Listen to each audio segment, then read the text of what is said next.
Nyt ollaan täällä fillaripisteellä. Mulla on ollut pyörä talvi säilössä ja huollossa. Ja Kyllä. Valtteri, mitä sä ootkaan tehnyt tälle mun pyörä? Tällä kertaa tehtiin perushuolto, sitten vähän vaihtiin jarrunestettä sulle uutta sinne. Eli perushuollossa ollaan käyty koko pyörä ulkoisesti läpi, kaikki laakereiden säädöt, ne on varmasti kaikki ok ja liikkuu hyvin täältä ohjelaakerit ylhäältä ja alhaalta, navasta, eestä ja takkaa, ollaan käyty ne läpi.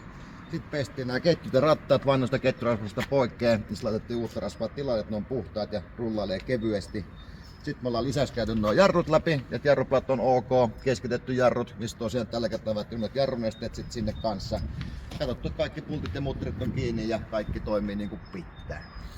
Sähän oot tehnyt vaikka mitään. Kyllä, siinä on kokonaisvaltainen työ ollut. No miksi tuommoinen kannattaa tehdä? Ilmeisesti vuosittain kuitenkin. Vuosittain suosittelen, että tekee, paitsi jos sitä ajaa ympäri vuoden, mä suosittelen, että tekee keväällä ja syksyllä sitten, tai aina niin kuin kauden välissä tekisi sen perushuollon. Toki se tekee sen, että se tulee varmasti tarkastettu, että kaikki on niin kuin pitääkin, kun välttämättä itse sitä huomaat, jos on vaikka lääkärissä häikkää takapyörässä, saattaa ruveta lonksumaan sitten ilkeästi. Ja se tekee sitten pidemmän paljon vahinkoa sinne laakereissa, se onkin isompi ja kalliimpi remontti, sitten niitä sitten ruveta korjailemaan. Just.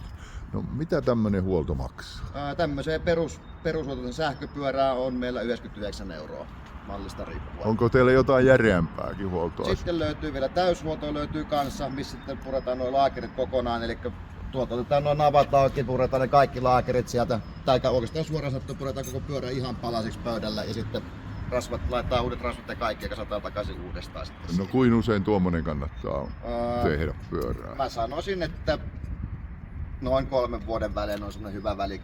Toki jos ajaa ympäri vuoden, sitten ne rasvat vähän säikähtää noista pakkasista, niin sitten sitä voisi miettiä, että joka toinen vuosi teki sitten sen täyshuollon, perushuollon Just. välissä sitten. Joo.